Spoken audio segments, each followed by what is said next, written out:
Also zoom in further to see inundation maps, areas estimated to be covered with water, as fine as 1 kilometer resolution.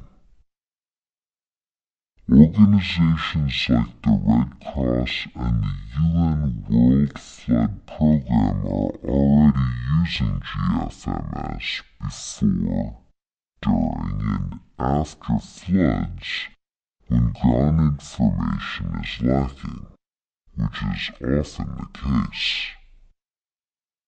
They use it to figure out when and where a flood has occurred and to estimate how big it is. They use that information in tandem with population maps to target relief efforts.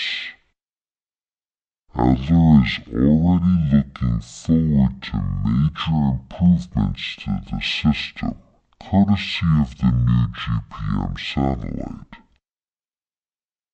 Advances by GPM will allow us to estimate floods and landslides across the globe more accurately. Also, GPM's global coverage, as compared to TRM's tropical latitude focus, will allow more accurate forecasts at middle and high latitudes.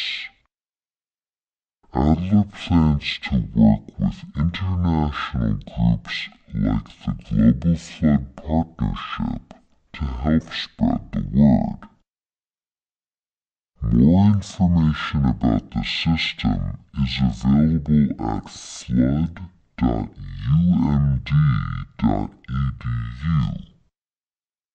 For more news about rushing water, on Earth and beyond, stay tuned to science.nasa.gov.